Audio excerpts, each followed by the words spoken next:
దరఖాస్తులు 17,805, పరిష్కారం 377. ఆర్టీఐలో అపీల్ వ్యవస్థ పూర్తి నిర్లక్ష్యం. ఏ దానిపైన సరే ఆర్టీఐ వేస్తే సమాచారం ఇవ్వాల్సిన బాధ్యత ఆర్టీఐ అధికారులకు ఉంటుంది. కానీ ఇక్కడ ఏం జరుగుతూ ఉందంటే ఆర్టీఐ వేసి నెలలు గడుస్తున్నా సమాచారం రాదు, సావు రాదు, ఏం రాదు. దాదాపు మేమేమో ఒక మెడికల్ కౌన్సిల్లో ఆర్టీఐ కింద సో అండ్ సో మాకు సమాచారం కావాలి, వాస్తవాలు డాక్టర్ సర్టిఫికేట్ లేకుండా వైద్యం చేస్తూ ఉన్నాడు, ఏంది పరిస్థితి అని చెప్పేసి అంటే దాదాపు 4 నెలల దాకా కూడా మేము ఫోన్లు చేయంగా మాట్లాడంగా తిరగంగా మీడియా అని చెప్తే కూడా ఇంత నిర్లక్ష్యంగా వహించి దాదాపు 4-5 నెలల సమయం పట్టింది మాకు ఆర్టీఐ చేసే సమాచారం ఇవ్వడానికి. ఈ యొక్క పేదోడు ఇంకా సామాన్యుడు వచ్చి ఏదైనా వ్యవస్థలపైన కొట్లాడాలని ఆలోచన ఉన్నాడు, సమాజం పట్ల స్పృహ ఉన్న వ్యక్తులు వచ్చి ఇలా ఆర్టీఐ చేస్తే వాళ్ళకు అధికారులపైన లేదంటే ఆ నాయకులపైన ఆ ప్రాంతపు ఎవరైతే వాళ్ళకి సంబంధించిన అధికారులు ఉంటారో వాస్తవాలను వాళ్ళ ఆర్టీఐ ద్వారా తెలుసుకునే ప్రయత్నం చేస్తే దాని మీద సమాచారం రాదు, సాగు రాదు, ఏం రాదు. ఆర్టీఐ చేసిన సావనన్న వస్తాడు కానీ సమాచారం అయితే రాదు. ఈ పరిస్థితి ఉంది. అధికారుల ఆలసత్వంతో ఆన్లైన్ సిస్టమ్ నిర్వీర్యం. పేరుకే 3,323 శాఖలు ఆన్ బోర్డు, వాడుకల్లో 17 మాత్రమే. అదే పనిగా సైట్ ఎర్రర్లు, ఓటీపీ సమస్యలు.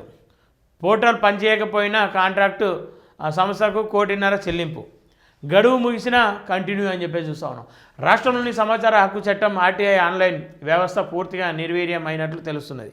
అధికారుల నిర్లక్ష్యం కారణంగానే వేలలో దరఖాస్తులు పోతుండగా వందల్లో కూడా పరిష్కారం దొరకడం లేదని విమర్శలు ఎత్తుతున్నాయి. ఆన్లైన్ ద్వారా సమాచారం కోసం దరఖాస్తు చేసుకుంటే పరిష్కారానికి ఎన్ని నెలలు పడుతుందో తెలియడం లేదని సమాధానాలు వస్తున్నాయి. ఇక సర్వర్, ఓటీపీ సమస్యలు వెంటాడుతున్న అధికారులు నిమ్మకు నీరెత్తిన వ్యవహరిస్తున్నట్లు విమర్శలు వస్తున్నాయంట. 8వ పేజీలో ఉంది. నేనేమంటా ఉన్నా, ఆర్టీఐ వ్యవస్థ పూర్తిగా దెబ్బతిన్నది. ఎందుకంటే సమాచారం ఇచ్చు లేదు, ఏం లేదు. ఇప్పుడు ఒక నాయకుని మీద సమాచారం అడిగినామనుకో, మనం అడిగిన ఏదైతే ఆర్టీఐ వ్యవస్థ ఆర్టీఐలో ఉన్న అధికారులు ఏం చేస్తారంటే ఆ నాయకునికి పంపిస్తారు. ఎవరి మీద సమాచారం ఇవ్వమని ఇట్లా వచ్చింది, మరి ఏమంటావు అని చెప్పేసి అనగానే ఆ నాయకుడు ఏమంటాడు, ఇక అనేది ఏం పాడైంది, ఏదైనా దాచిపెట్టు, నేను ఏదైనా ఉంటే చూసుకుంటా, రేపు పొద్దున మనం కలుద్దాం, మంచిదే కదా, మనం దూరం అవుతున్నామే అన్నానగానే కథం. ఆ నాయకునికి అధికారికి ఒప్పందాలు కుదురుతాయి. ఈ మధ్యలో సామాన్యుడు ఎవరైతే ఆర్టీఐ చేస్తాడో మన పరిస్థితి సైలెంట్. ఇదే పరిస్థితి జరుగుతూ ఉంది. ఆర్టీఐ వ్యవస్థలో ఉన్న అధికారులు పైన ఫస్ట్ ఆర్టీఐ వేయాలి. ఎవరు అధికారులు ఉన్నారు అని చెప్పేసి అది అసలుకే రాదు. నాయకుల మీద ఎత్తలేదు, ఆర్టీఐ మీద ఎత్తలేదు, కానీ వేయాలి ఒకసారి. పారదర్శకత, జవాబుదారితనం ఉండాలనే ప్రధాన లక్ష్యంతో గతంలో కేంద్రంలో అధికారంలో ఉన్న కాంగ్రెస్ నేతృత్వంలోని యూపీఏ ప్రభుత్వం సమాచార హక్కు చట్టాన్ని తీసుకొచ్చింది. దీని ద్వారా ప్రజాధనం ఏ శాఖలో ఏ విధంగా ఖర్చు చేస్తుంది తదితర వివరాలను సామాన్య ప్రజలు తెలుసుకునే అవకాశం కలిగింది. తద్వారా ప్రభుత్వ వ్యవస్థలపై ప్రజలకు నమ్మకాన్ని పెంచే దిశగా ఈ చట్టం అమల్లోకి వచ్చింది. అయితే అధికారుల నిర్లక్ష్యం కారణంగా రాను ఈ చట్టం లక్ష్యం నీరుగారిపోయింది. విమర్శలు వెలువెత్తుతున్నాయి. తెలంగాణ ప్రభుత్వం పారదర్శకత పాలన నినాదంతో ప్రారంభించిన ఆన్లైన్ ఆర్టీఐ వ్యవస్థ ప్రజలకు సమాచారం అందించడంలో పూర్తిగా విఫలమైంది. ఈ విషయాన్ని ఆర్టీఐ ద్వారా వెలుగులోకి తీసుకొచ్చిన గణాంకాలే వెలువడుతున్నాయి. పని చేయకుండా చెల్లింపులు ఎలా? ఆర్టీఐ దరఖాస్తులు అనుభవాలు మరింత భయానకంగా ఉన్నాయి. పోర్టల్ తరచూ పనిచేయకపోవడం, ఓటీపీలు రాకపోవడం, అప్పీల్దారులు దాఖలు చేసే అవకాశం లేకపోవడం సాధారణ సమస్యలుగా మారాయి.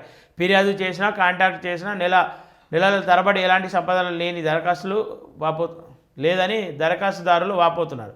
ఇది కేవలం సాంకేతిక లోపమా లేక వ్యవస్థ నిర్లక్ష్యమా అనే అనుమానాలు వ్యక్తమవుతున్నాయి. ఆన్లైన్లో ఆర్టీఐ పోర్టల్ అభివృద్ధి నిర్వహణ కోసం Messrs SRIT India private limited సంస్థకు మెసర్స్ ఆఫ్సిస్ట్ టేక్ సొల్యూషన్స్ ప్రైవేట్ లిమిటెడ్తో కలిసి బీఆర్ఎస్ హయాంలో 3 ఏళ్ల కాంట్రాక్ట్ ఇచ్చారు. ఈ కాంట్రాక్ట్ విలువ రూపాయలు 2.7 కోట్లు అంట. ఆర్టీఐ సమాచారం ప్రకారం కాంట్రాక్టు గడువు 2025 డిసెంబర్లో ముగిసింది. ఇప్పటి వరకు 1.51 కోట్ల సంస్థకు చెల్లించారు. అయితే పనితీరు గణాంకాలు చూస్తే సంస్థ తన బాధ్యతలను సక్రమంగా నిర్వహించలేదని స్పష్టంగా కనిపిస్తోంది. కొత్త వారికి ఇంకా కాంట్రాక్ట్ అప్పగించలేదు. కొత్తగా టెండర్లు కూడా పిలవలేదు. దీంతో ఇదే సంస్థ కొనసాగుతుంది. ఎందుకని చెప్పేసి ఒకటే సంస్థ అంటే సమయం గడిచిన తర్వాత కూడా అదే సంస్థ చేతిలో అధికారం ఎందుకు ఉంది? పని చేస్తలేరు, పని చేయకపోతే సరైన బుద్ధి చెప్తామని చెప్పేసి తెలంగాణలో కాంగ్రెస్ ఏర్పడ్డ తర్వాత 100 రోజులు సమయం ఇవ్వండి అని చెప్పింది, ఏడాది సమయం ఇవ్వండి అని చెప్పింది. 2 ఏళ్ళు గడుస్తున్నప్పటికీ కూడా బీఆర్ఎస్ కాంట్రాక్టర్లను ఎందుకు ఇంకా బతికించే ప్రయత్నం చేస్తూ ఉంది? మరి సమాధానం చెప్పాలి. అఫీల్ దరఖాస్తులు మరీ దారుణం. 3 ఏళ్లుగా అమల్లో ఉన్న ఆర్టీఐ వ్యవస్థ ప్రజల హక్కులను కాపాడటానికి కాకుండా ప్రభుత్వ వైఫల్యానికి కప్పిపుచ్చే సాధనగా మారిందనే తీవ్ర ఆరోపణలు వినిపిస్తున్నాయి. ఆర్టీఐ ద్వారా పొందిన అధికార గణాంకాల ప్రకారం ఆన్లైన్ ఆర్టీఐ పోర్టల్ అమల్లోకి వచ్చిన గత 3 ఏళ్ల కాలంలో మొత్తం 17,805 దరఖాస్తులు రాగా 317 మాత్రమే పరిష్కారమైన తీరు వైఫల్యానికి నిదర్శనంగా నిలుస్తుంది. అంటే 2% కూడా పరిష్కారం కాలేదని లెక్కల ద్వారా స్పష్టమవుతోంది. ఇంకా ఆందోళనకరమైన విషయం ఏమిటంటే 2,502 మొదటి అఫీల్ దరఖాస్తులు వచ్చినప్పటికీ ఒక్క అఫీల్కు కూడా పరిష్కారం చూపలేదు. సమాచార హక్కు చట్టంలో కీలకమైన అఫీల్ వ్యవస్థనే పూర్తిగా నిర్వీర్యం అయినట్లు ఈ గణాంకాలు స్పష్టం చేస్తున్నాయి. ప్రభుత్వం వెబ్ పోర్టల్ రికార్డుల ప్రకారం ఆన్లైన్లో ఆర్టీఐ వ్యవస్థలో 3,323 రాష్ట్ర ప్రభుత్వ శాఖల ఆన్బోర్డ్లో ఉన్నట్లు చూపిస్తున్నాయి. కానీ వాస్తవ వినియోగంలో మాత్రం 17 శాఖలు మాత్రమే పోర్టల్ ఉపయోగిస్తున్నాయి.